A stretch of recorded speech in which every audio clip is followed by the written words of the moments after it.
John title winner ஆகிறதுக்கு முக்கிய காரணம் வகித்தவரே நம்ம தேவா அவர்கள் தான் அப்படின்னு சொல்லலாம். இசை தென்றல் தேவா அவர்கள் ஒரு ரவுண்டில் வந்திருந்தப்போ ஜான் ஜெரோம் அந்த வந்தேண்டா பால்காரன் பாடின உடனே அன்னைக்கு ஒரு ஃபைனலிஸ்ட்டு தான் செலக்ட் பண்ணுறதா இருந்தது. தேவையை செகண்ட் ஃபைனலிஸ்ட்டாக ஆக்கிட்டு தேர்ட் ஃபைனலிஸ்ட் இல்லை அப்படின்னு நினைக்கும் போது நான் ஒருத்தரை ஒரு ஃபைனலிஸ்ட்டாக ஆக்கணும், நான் வந்திருக்கேன்ல அப்படின்னு சொல்லிட்டு அவர் ஜான் ஜெரோமோட பாட்டு ரொம்ப பிடிச்சி போய் அவர் ஒரு ஃபைனலிஸ்ட்டாக ஆக்குனார். அண்ட் அவர் கையால் தான் அவருக்கு அந்த தேர்ட் ஃபைனலிஸ்ட் அப்படின்ற ஒரு இதுவும் கொடுக்கப்பட்டது.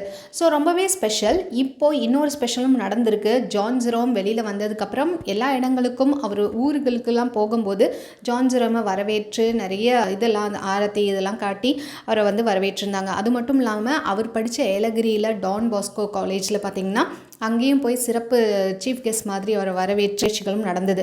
அதே மாதிரி இப்போது ரொம்பவே ஸ்பெஷல் என்னென்னா நம்ம தேவா சார் அவர்களுடைய கான்சர்ட்டில் நம்ம ஜான் ஜெரோம் பாடுறாரு. அதே மாதிரி அந்த அண்ணாமலை சாங்ஸ்லாம் பாடுறாரு. அண்ட் கூட நம்ம குட்டி மேக்னா, அதாவது சூப்பர் சிங்கர் ஜூனியரில் கலக்கின மேக்னா, அந்த தூதுவளையை அரைச்சி தான் அவங்க இன்னும் ரொம்ப ஃபேமஸ் ஆனாங்க. ஸோ அந்த சாங்கை ஜான் ஜெரோம் கூட பாடுறாங்க. ரொம்பவே சிம்பிளாக இருக்க மாதிரி இருக்குது இந்த ப்ரோக்ராம். ஆக்சுவலாக பார்த்திங்கன்னா மேல்மருவத்தூரில் நடந்திருக்கு. அண்ட் தேவா சாரோடைய இசை நிகழ்ச்சியின் மாதிரி தெரியுது, ஆனால் ரொம்ப பெரிய பிரம்மாண்டமாக நடந்த மாதிரி தெரியல.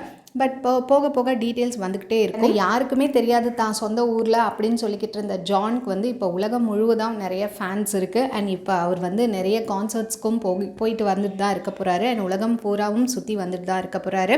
அவங்க அப்பா விட்ட கனவை ஜான் ஜெரோம் பிடிச்சிட்டாருன்னே சொல்லலாம். அண்ட் அவங்க அப்பாவுக்குமே ரொம்ப பெருமிதம் இதில்.